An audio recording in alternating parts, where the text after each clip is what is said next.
It's bright and early. We're ready to go. I've already attempted to make 2 poker videos this morning. Both attempts have failed. Why did they fail? Because I'm a perfectionist. Actually, I'm not much of a perfectionist, as you can tell by this live show. If you're a perfectionist, you don't do live shows. That would be very, very risky. But I've been in the process of making some Daniel Negreanu, Doug Polk heads up videos. Those have been a lot of fun. Make sure you check those out. youtube.com/pokercoaching. And it's neat going through the heads up strategies, because I certainly am not a world-class heads up player. I've played relatively little heads up no limit hold'em just because the game never appealed to me in the least bit. You all know me. I try to not have weenie measuring contest battles, but I realize a lot of people love that, and that's what's happening right now in the poker world, so you might as well cover it, might as well study it. It's good to learn strategies, good to learn what is the right play in various scenarios. Played poker tournaments yesterday. I won a tournament. I won a 2,000 person tournament yesterday. $200 buy-in. That was good. Won heads up. No deal. So that was good. Yeah, life's good. Everything's good. Today, we're going to be discussing 3 easy exploits you can make to crush your opponents. 3 easy exploits that you should be using on a very, very, very regular basis. See everyone here. Good morning. Good morning. Shout out to James from London, who won the Hot $5 tournament for $3,500. Nice. Congrats on the win. It's always good to win. Kevin's been studying a lot. Took 28th place.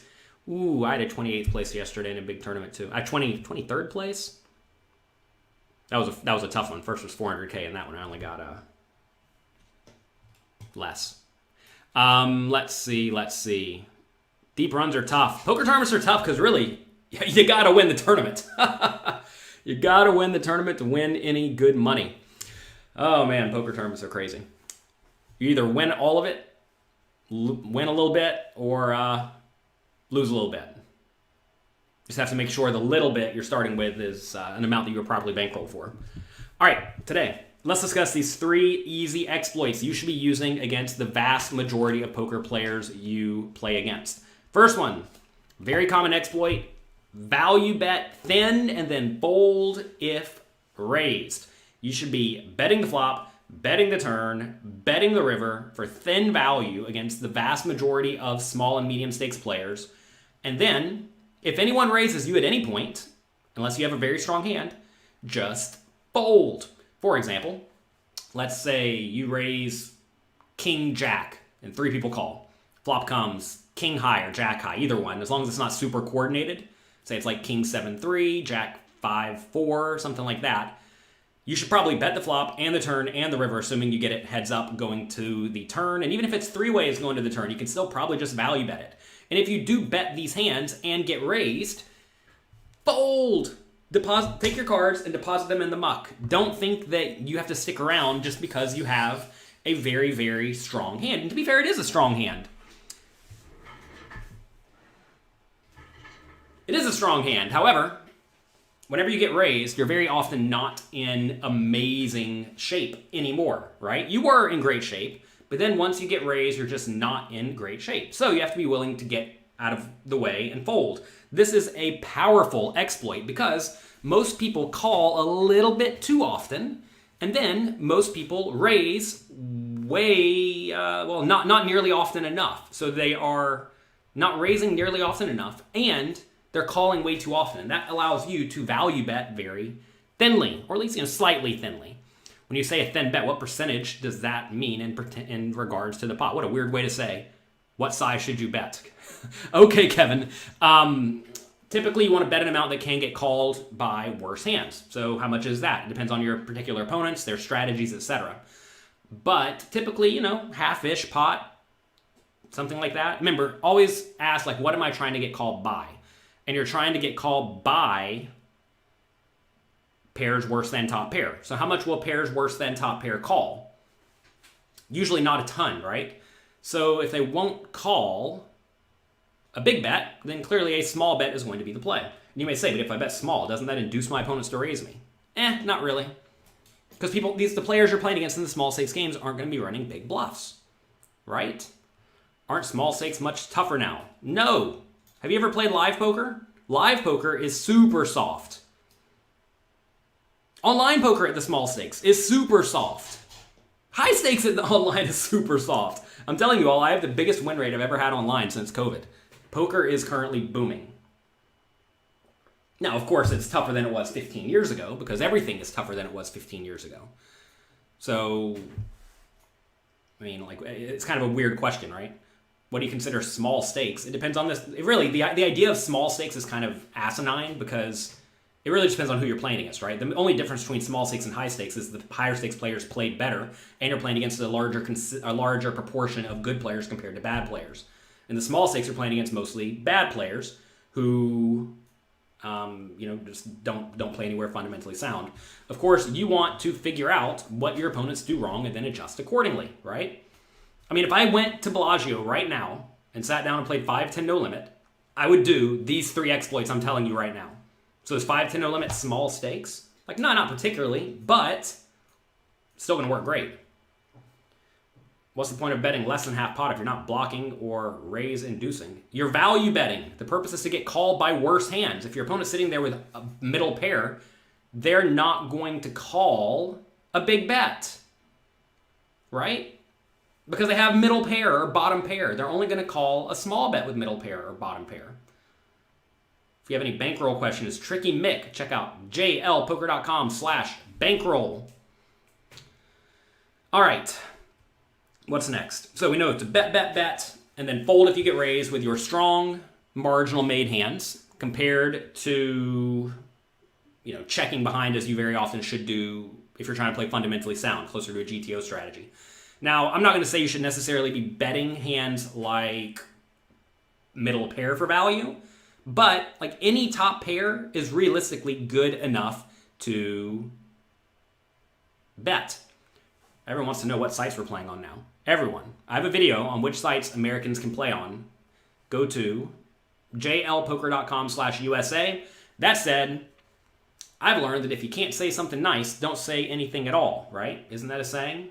Turns out, I've already been banned from one of the places that were reasonable to play because I spoke poorly about them. It turns out some poker sites are ran by people who have very thin skins, and they do not like the idea of you speaking openly and honestly about the benefits and flaws of their poker site. So, sometimes they learn just to not talk about it. Because I'd rather not get banned again. Turns out, there's 3 or 4 good options for American players. And if you get banned on all of them, that's a problem. If you get banned from one, it's no problem, right? To be fair, I don't think any of the other sites are ran by people who get mad and ban you for speaking openly and honestly about their poker site. But you never know. Maybe they are too. I don't know. Don't want to test it. Okay? Good. What? Who banned you? America's Card Room banned me. Right? You don't remember this? They banned me because I spoke poorly about their site while streaming it. And that's okay. They're certainly allowed to ban whoever they would like for any reason whatsoever, including speaking openly and honestly. All right, let's see. Can you appeal the ban? I don't want to appeal the ban. Why would I want to play on a poker site ran by people who get angry and try to ban people for speaking openly and honestly? If you want to play on, why would I possibly want to play on that site? That'd be ridiculous. It'd be absolutely ridiculous. People act like I need to play on the site or want to play on the site. I don't want to play on the site. I never wanted to play on it to begin with. It's just one of the best of the bad options. All right, back to you all try to sidetrack me every single time. Bink to tournament. Nice job. Turned 21 bucks into 500. Congrats. All right. So exploit number 1, bet, fold when you get raised. Okay? Number 2, if you're playing against generally loose, generally aggressive players, you're actually going to flip that concept up on its head, where instead of betting for thin value, because you don't really want to get raised, right? If you're playing against the very loose and aggressive players, then you actually want to do a little bit more trapping. We actually saw this in the Dan Legranu versus Doug Polk heads-up match, the first 200 hands that took place on Poker Go. Dan Legranu was doing a lot of checking with his pretty strong hands on the turn, trying his best to induce a bluff. And it turned out to work pretty well over the first 200 hands. Who knows if it's going to work out over the course of the next 25,000. But this is a scenario where if you know your opponent's loose and aggressive, and especially in tournaments where you really don't want to be going for such thin value and you really don't want to get blown off your equity, you instead should check behind on the turn with hands that are very clearly marginal, with the idea of that you are not going to be folding them. A lot of people really think that they are supposed to make big folds. They think winning poker is making big folds. I hate to break it to you. It's hard to win poker tournaments if you're constantly folding away equity. So how do you do your best to not fold away your equity? The answer is don't bet in scenarios where you would have to fold if raised when you can see the raise coming. It's important to realize sometimes against particularly aggressive players, you can see that raise coming a mile away and you don't really want to get raised. So against the weak, straightforward passive players, you should be value betting like all top pairs on the turn, right? In the vast majority of scenarios, you're going to be in great shape. But against loose, aggressive, battling players, you should be much more cautious when it comes to betting with hands that are likely best but can't really withstand a raise too well. And to be fair, maybe you can call a turn raise, but you can't call a river bet. That's the worst thing you can do, is to call a turn raise with something like top pair bad kicker with the idea that you're going to fold it to a river bet. So how do you exploit those players who take that aggressive line? Well, the answer is you check behind on the turn and then don't ever fold to the river bets. Another strong exploit. Check back turn, don't fold. Hold on for dear life. And that can sometimes be taken to the extreme where you check behind a hand like ace high or bottom pair, knowing that there are a lot of bad turn cards for you, or a lot of bad river cards for you, right?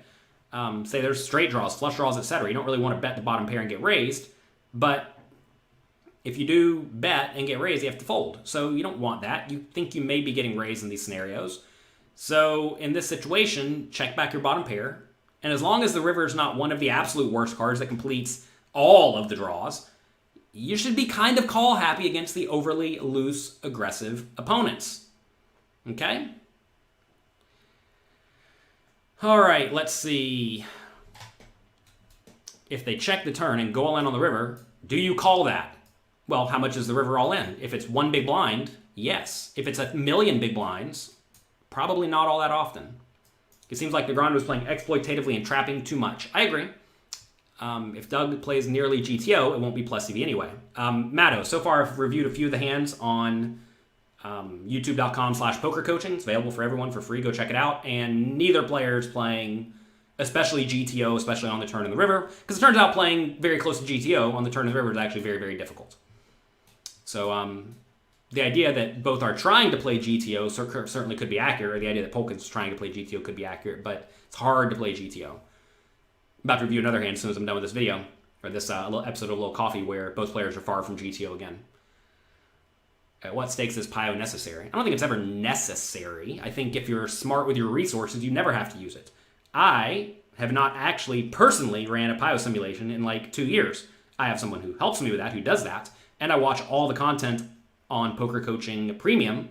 We have Matt Affleck, who does a lot of solver content, Michael Acevedo, who wrote Modern Poker Theory, also Faraz Jaka. They all do a lot of solver content on a lot of common spots you're going to be playing.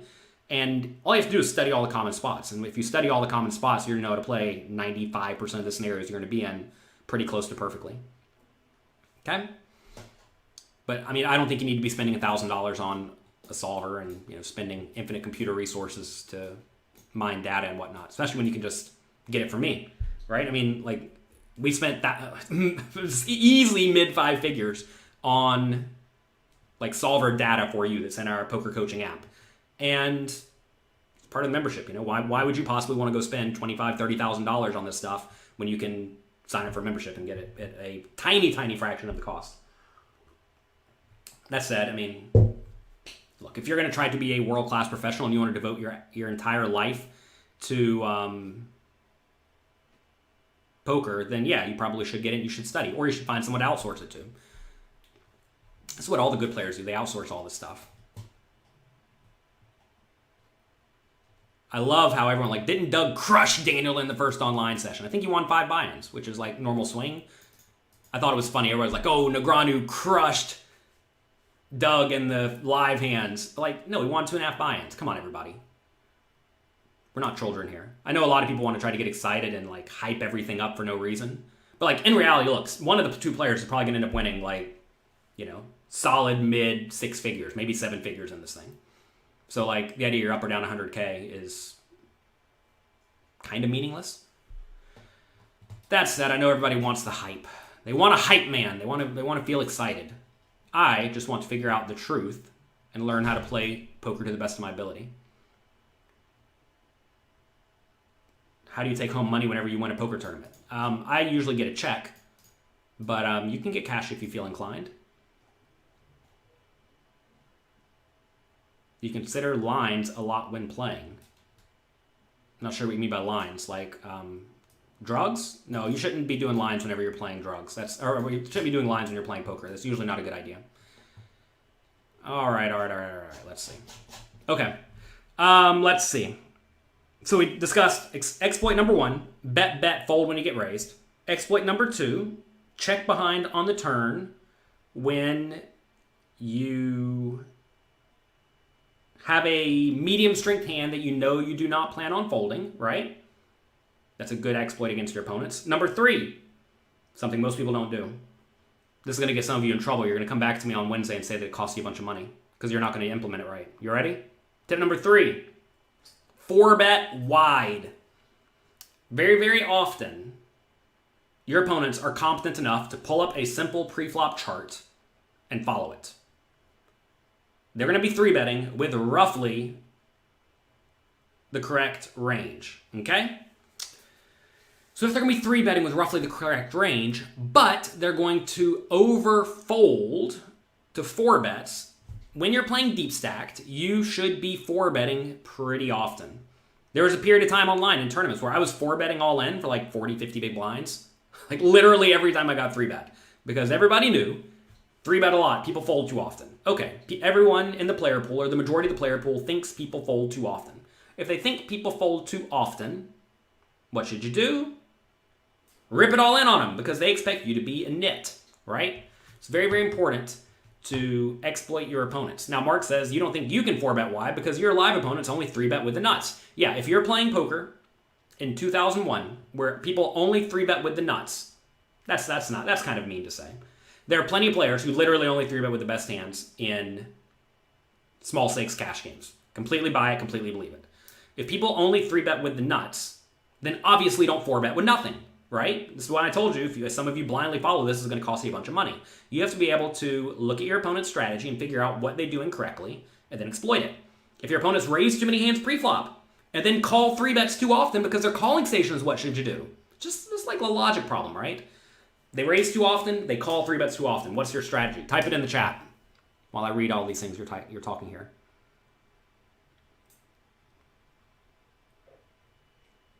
Okay, I'm going to tell you. If your opponents are going to raise too much garbage and call your 3-bets every time because they're calling stations, you should be 3-betting very linearly, much wider than normal, because they're going to call you from out of position with all sorts of junk. There we go. Eric nailed it right off the bat. Mark nailed it. Exactly. See, look. Whenever someone gives you 3 simple exploits, understand they should very clearly classify the scenario. Right? Like I said, people, in medium stakes games at least, and in tournaments at least in my opinion, 3-bet too often. Therefore, you should be 4-betting more often. And it's neat because if they 3-bet the correct amount, but they still defend against 4-bets too tightly, you can still 4-bet way too often. Usually the best 4-bets are blockers, like Ace-X, King-X, because usually they're going to jam it all in or fold. This is not a good play to do in your shallow stack because they're usually getting reasonable odds to call it off. So make sure that doesn't happen.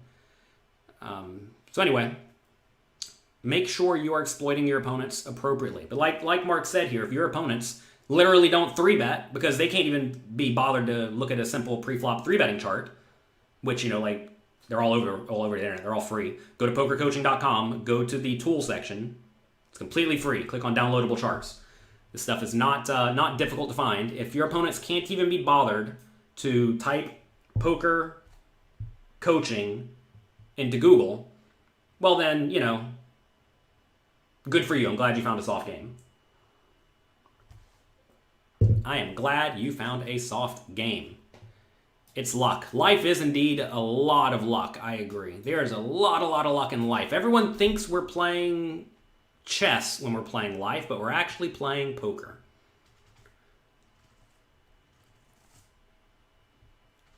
A viewer who had a family mentioned on Friday they were studying 3 to 4 hours per day currently. I mentioned that wasn't enough. What hours should you be looking at? Well, tricky Mick. It depends on what your goals are, right? Again, I classified this very clearly. If your goal is to be the best poker player in the world, and you're only willing to devote part-time hours to getting good at poker, and all of your competition is literally devoting time and a half to getting good at poker, 60-hour work weeks. If you're putting in 20-hour work weeks, they're putting in 60-hour work weeks. Who do you think's going to get better faster? Right? And this is why I said, if you go back, I'm pretty sure I said this, that you can certainly do this and become a very good player, but you're never going to be the best in the world because you're not devoting your life to it. And that's okay. If we're playing 80 big blinds deep, is any 4-bet going to be a jam? Oh, no. If you raise to 2.5 big blinds and they re-raise to 7, you can re-raise to 18, 19. You should not be ripping it in for 80 big blinds. That's usually a pretty big mistake. Definitely check out the Poker Coaching app, please. We have 4-betting ranges in the Poker Coaching app. Pure GTO ranges, then I would widen it a little bit. Can you fold trips in a 1-3 game? Sure. If the board is 9, 8, 7, 6, 8, 4 diamonds, and you have ace-8, no diamond, you should fold. Where should you look on the site for the 3-bet charts? Go to pokercoaching.com, click in Tools, click on Downloadable Charts for implementable charts, click on the GTO charts for the GTO PREFLOP chart app. Okay? If the board is 9, 8, 7, 6, 2, 4 diamonds, and you have pocket 9s, and your opponents want to go all in, you should fold. Okay? Whenever asking questions, please make sure the question is very clearly defined. Are you trying to say, should you fold a set when the board is ace, king, 7, 4, 2? Probably not. Yeah, probably not. What's your number one tip for getting into flow state while playing? This is a tough question because I actually don't know. I don't think I'm in a flow state all that often, honestly. What do I recommend? Being well rested, being in good shape, and having nothing else on your brain that's going to be distracting you. Okay? Well, our charts have frequencies. Our charts already have frequencies, everyone. I'm not sure what all... It's like you all aren't seeing the charts. Let me see if I can pull this up on the webpage. This is probably going to epically fail if I try to share this for everyone. Let's see how I can do this. Add source, screen capture, smart selection. All right, is this going to work? Let's put this here. All right, everybody. I'm going to try to show you how to use pokercoaching.com real quick because it seems like we're having issues. Okay, go to pokercoaching.com. Can you all see this? I know it's not perfect. All right, click on, we're logged in, click on Tools right here. If you want downloadable charts, sorry if you're on Instagram, you can't see this, go to youtube.com/pokercoaching. Downloadable charts, click this. These are all implementable GTO charts that we have made for all of you. Okay? And then we actually have the heads up pure GTO charts because those are easy. If you want the GTO preflop charts, click here. This will bring up this program here that we made for all of you. This is actually available on the Poker Coaching app. Get it. Use it. Type the number of big blinds you have. Let's say we have, 60 big blinds. Type our position. Let's say we're in the hijack. Let's type the action. Here's what you should raise with preflop. Look, here's the frequencies right here. It says clearly raise 60%, raise 42%, right? Let's say we're versus a 3-bet. Type in our opponent's position. Let's say they're on the button. Now you see here, here's what you should be doing. You see, we have the frequencies here. Ace, queen. 4 bets, 42%, calls 58. Ace, jack, 4 bets 9, calls 91, right? All this is here already for you. All right? All this is very clearly available. And this is for all sorts of scenarios. We have all various stack depths. We have all sorts of scenarios, all sorts of positions. That's very clearly available for you. Pokercoaching.com right there in the tool section. All right? All right. No distractions at the poker table, indeed. Did I mention the third exploit? Yes, 4-bet more often against players who 3-bet frequently, but then will defend poorly against a 4-bet.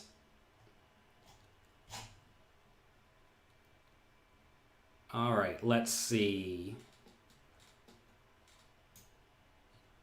Let's see. Do you have to be a paying member to view the tools? I am not 100% sure. I know some of them are available for free, some are not. We need beta version for multi-way Munker ranges. Louis Philippe, it's coming, man. That's actually a lot more difficult to program. We actually have, here I think we only have something like 1,000 charts, but there's actually more like 20,000 that we have. As Poker Shark here says, some of the stuff is for free, some of it is paid. Believe it or not, we're running a business here. Believe it or not, we have paid, gosh, what have I paid for this silly app so far? Over 150K. It's probably like getting close to 200K now that I spent on this app for all of you. And for me, to be fair, I use it all the time. You know, you should be using it. Assuming it's not against the terms and conditions of your poker site you're playing on. I know some of them don't want you to be breaking rules by looking at static charts. So anyway, that's that. Why is poker coaching better than other sites? I'll tell you what to do. Sign up for pokercoaching.com. If you don't like it, cancel within 30 days and I'll give you your money back. I'm not like the other sites that are going to charge you $1,000 up front for 8 hours of content, and they won't give you a refund if you don't like it. We're consistently adding loads of content from the best players in the world on a very, very regular basis. And check it out. What's today's topic? We're already done for today. Dave, you missed it. We were going through 3 easy exploits. When will the app be compatible with iPad? Ooh, I don't know. Is it not already compatible with iPad? Can't you just hold the iPad straight up? That should work, right? But I don't know. I don't know. We probably have not prioritized that. That said, maybe we should. I'll write it down. You know, a good thing I get out of this show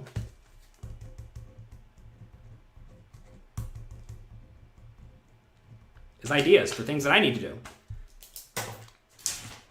Someone on my team said, why do you spend your hour every other day on this little coffee? Does it actually provide much value? And I think it does. I like talking with all of you. I hope you all like this show. If you like this show, click like, click subscribe. Just a nice way to hang out. Sean, so the GTO charts assume your opponents use the standard-ish pre-flop raise sizes, you know, like 2.5 big blinds or 2 big blinds when you get shallow. All right. Now, if your opponents use different raise sizes, you're going to need to play differently. We can't go through and add in every single iteration for blinds and antes and all of that. Turns out that starts making things substantially more complicated. Like if your opponent's raised to 5 big blinds, you need a totally different set of charts. Each set of charts we have here costs many thousands of dollars. And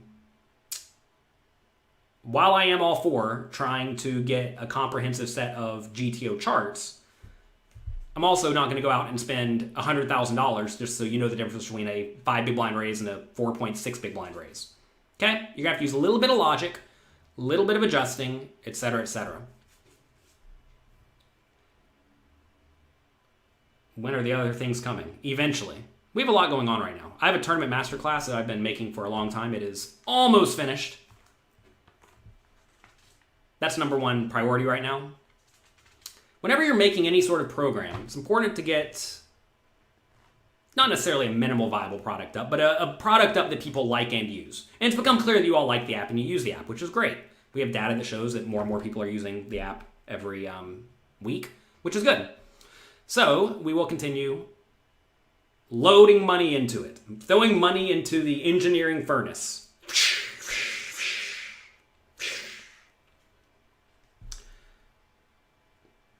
Does intuition work online with trackers and math? Intuition works in all scenarios. It's just not quite as useful in some scenarios.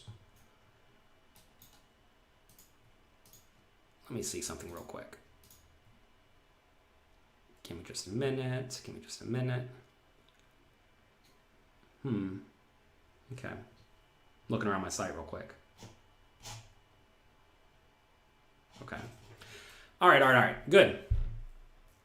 Is Zagranu still a good bet? I don't hate it. I don't hate him as a bet. Would I buy out right now? I got him at 5-1, I think, or 4.5-1, something like that. Would I buy out? I don't think I'd buy out right now. Again, everyone, the white nerd here says, curious what are my thoughts on Daniel winning big live and getting destroyed online. They haven't played any hands yet. They've played like 600 hands. Nothing's happened so far in the challenge. Like literally nothing has happened in the challenge so far. So if you're looking at this and thinking that it matters, it doesn't. recognize small sample size is very, very relevant. As Peter says, don't forget to join with the Poker Coaching Discord study stream happening right after this. If you're on pokercoaching.com, click on the tools section. I'm sorry, the community section. Get in Discord. You'll see the study stream right there. When should players move up in stakes? When you have a proper bankroll and you're winning in the current game you're in and you think you can win in the next higher game. I will say that I should probably get better at having a good, concise roadmap for things I'm doing in the poker coaching business, because really I don't. I have a lot of stuff like to do. I have a Trello board with a million tasks. Then it is up to me and the rest of the team to prioritize things, and then as soon as we prioritize it, it typically gets done. But right now, look, I don't have infinite resources here. I'm happy to take all the money you all give me and spend it on engineering, the rest of the team, design, et cetera, et cetera. But it's not like I'm sitting here trying to spend $1 million a month to make the best poker coaching program. We're not that rich yet. Maybe one day. Someone wants to fund it. Someone wants to give me $1 million. Things will move a lot quicker. All right. This is taped. Is this taped? Are we live or is this a recording right now? What do you think about limp re-raising? Not a fan. You should consider your bankroll for the next level. Yeah, of course. Like, look, if you're playing, let's say 5-10 no limit, and you have a, $100,000 bankroll, which should be pretty adequate for that game, and you want to move to 10-20, is 50 buy-ins adequate for 10-20? It's probably close. But if you think the game's soft, it's probably fine to consider moving up. 20 buy-ins is the standard minimum. Only if you're trying to go broke, or you think your win rate's humongous. Go to jlpoker.com/bankroll, everyone, okay? Did you ever develop a limping range for tournaments and live play? Only from the button and small blind. Not limping so much from the other positions. I definitely think it is viable. I have a chapter in this book right over here, Excelling at Tough No Limit Hold'em Games by Jaffe. He was deep in the $5,000 buy-in tournament yesterday on, I'm not sure if he won or not, but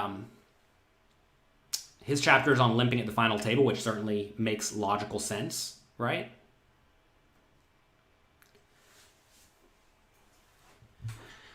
All right. How do you get health insurance as a professional poker player? I don't know. My wife has a good job, so we have insurance through her job. But I don't know. It's not something I personally have had to deal with.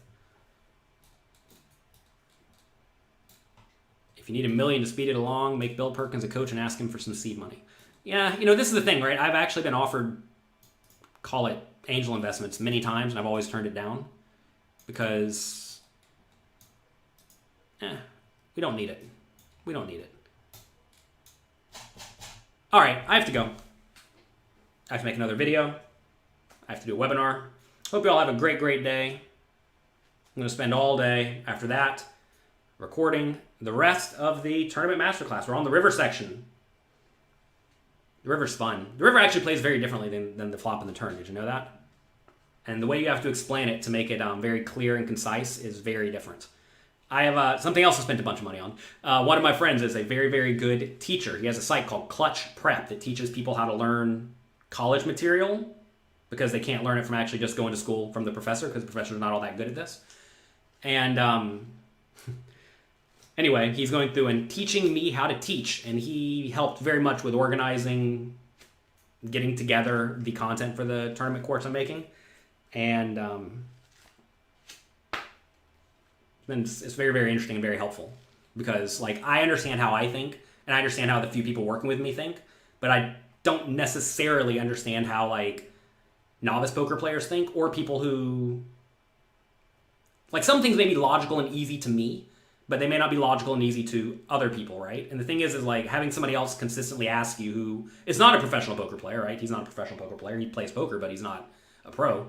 Him poking holes in what I do and saying, why is this? In various scenarios, or maybe I just kind of gloss it over. That goes a long way to making a very, very good course. I'm excited about that. It'll be out soon. How long till the tournament course?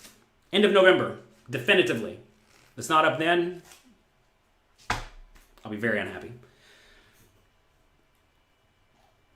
CLUTCHPREP is how you spell that. check out Monday.com. We were using Monday, but I think Trello works a little bit better for us, at least. We were using Monday for a while, though. All right, have a great day. Enjoy yourselves. Can you access all the information on your cell phone? Yes, of course. Go to pokercoaching.com and log right in, and whatever you have access to, you will have access to on your phone. There's also an app. The app does not actually have access to the courses yet. That's on the roadmap. We'll get that soon. But go to pokercoaching.com on your phone, and it should work. Okay? Have a great day. Enjoy yourselves. Make the most of it. If you're having okay, so I'm going to give you all a tip for Google. Anytime you try to go to a website and it doesn't work, understand the person who told you the website may not know it perfectly. So type in the words. Okay? I'm going to go show you. Someone said they couldn't find clutch prep. All right. CLUTCH. I'm going to type in the word clutch prep on Google. It comes right up. CLUTCH.com. That's all you got to do. Type anything in Google. Literally anything. Whatever you want to know. Type in anything you want in Google. And it'll give it to you. It's amazing. It's an amazing tool. Only a third of the people like the exploits today. Oh, that's okay. Maybe we won't do any exploits next time. If you all like this show, click like, click subscribe. Leave me a message in the comments saying you enjoyed it. And I'll be back again bright and early Wednesday. If I'm behind on the tournament course, there's a chance I'm not here on Wednesday because I have to have this done by Friday. I have to have it done by Friday because I'm going to Vegas. Why am I going to Vegas? It's a secret. You'll all know eventually. Haven't gone anywhere, really. Well, I guess I went a few places since the virus happened, but we're going to Vegas, play some games. It'll be fun. Well, I'm in Vegas, we're not recording this, so I gotta have that done. Yeah, Google's a huge life exploit. Indeed. Learn how to type words into Google, and if you type words into Google, it'll give you the answer. It's amazing. If you want poker coaching, type the words poker coaching into Google, and it'll give it to you. It's amazing. Super life exploit. Anytime you can't find anything, like whatever you want, just type it in Google. It'll probably come up. I made the Google for poker coaching at pokercoaching.com. If you have any questions about poker, type in a few words into the search bar on poker coaching, like 3-bet or bankroll or mindset or turn or river or Faraz Jaka or Jonathan Little or whatever, and it'll come right up. It's amazing. I made like the Google but for poker strategy at pokercoaching.com so that you have that. All right, that's going to be it. Have a great day. Enjoy yourselves. Thanks to all of you for being here. If you're not a poker coaching member and you don't feel like paying for it to be a poker coaching member, go to pokercoaching.com/free. Try it out. See if it adds value. See if you learn a lot. Hope you do. If you do, great. Make the most of it. I want all of you to be the best poker players you can possibly be. Good luck in your games. Have fun. Have a great week. Make the most of it. And I'll talk to you next time.